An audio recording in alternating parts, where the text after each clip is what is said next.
ഷൗക്കത്ത് പറഞ്ഞ ഒരു ക്യാമറയാണ്. അത് വഴിതെറ്റി എൻ്റെ കയ്യിൽ വന്ന് ആ ക്യാമറയുമായിട്ടാണ് ഞാൻ എൻ്റെ സഞ്ചാരം ആരംഭിച്ചത്. ഒരു ദിവസം ലെൻസ്മാനിലേക്ക് ഞാൻ പതിവ് പോലെ വൈകുന്നേരം എഡിറ്റിന് വേണ്ടി ചെല്ലുമ്പോൾ അവിടെ കാത്തിരിക്കണം. എറണാകുളത്ത് 1-2 സ്റ്റുഡിയോ എന്നുള്ളൂ. അപ്പോൾ വരാന്തയിൽ ഇങ്ങനെ കാത്തിരുന്നാലാണ് സീരിയലുകളുടെ ഒക്കെ ഇടവേളകളിലാണ് സഞ്ചാരം പോലുള്ള ദുർബലമായ ഒരു പരിപാടിക്ക് അവസരം തരിക.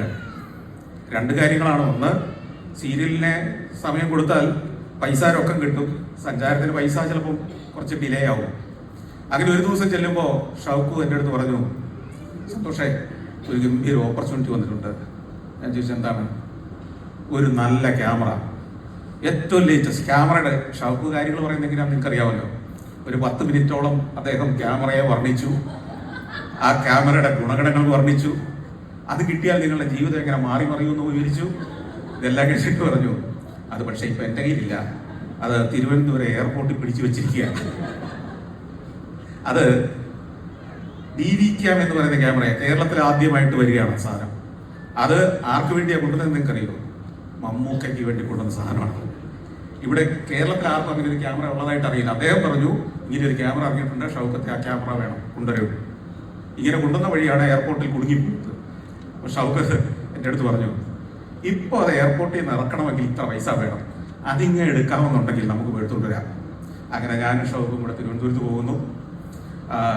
അവിടുന്ന് ഒരു ദിവസത്തെ അധ്വാന ഫലമായിട്ട് അത് പുറത്തിറക്കുന്നു, അതുമായിട്ട് വരുന്നു.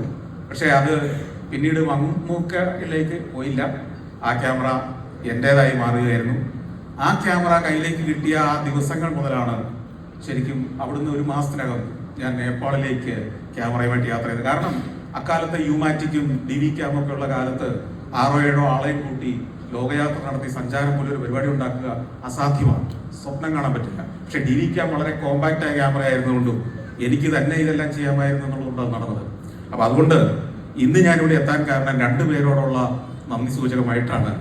ഒന്ന്, ഈ രംഗത്തേക്ക് പിച്ച വെച്ച് നടന്ന ഒരു കാലത്ത് എന്നെ ഏറെ സഹായിച്ച, എന്നെ നയിച്ച ഷൗക്കത്തിനോട്, ഒപ്പം അദൃശ്യമായി അതിന് പ്രേരണയായ, അതിന് കളമൊരുക്കിയ മമ്മൂക്കയോടുള്ള നന്ദി. ആ സഞ്ചാരമാണ് പിന്നീട് സഫായി ചെയ്യുന്ന ചാനലായി മാറിയത്, എൻ്റെ ഈ ദൗത്യങ്ങൾക്കെല്ലാം കാരണമായത്. അപ്പോൾ അദ്ദേഹത്തോട് മറ്റൊരു നന്ദി കൂടി പറയാനുണ്ട്.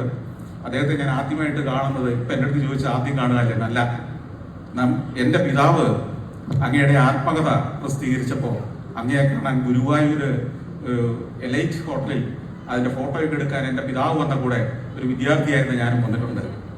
ചമയങ്ങളില്ലാതെ എന്ന മമ്മൂക്കയുടെ ആത്മകഥ പ്രസിദ്ധീകരിച്ചത് ഞങ്ങളായിരുന്നു, എൻ്റെ പിതാവായിരുന്നു. അപ്പോൾ ഇങ്ങനെയുള്ള ബന്ധങ്ങളുടെ ഓർമ്മ പുതുക്കൽ കൂടിയാണിത്. ഈ സിനിമയുടെ മുന്നിൽ പ്രവർത്തിച്ച എല്ലാവർക്കും അഭിനന്ദനങ്ങൾ നേർന്നുകൊണ്ട് വാക്കുകൾ നിർത്തുന്നു. നമസ്കാരം. Thank you so much.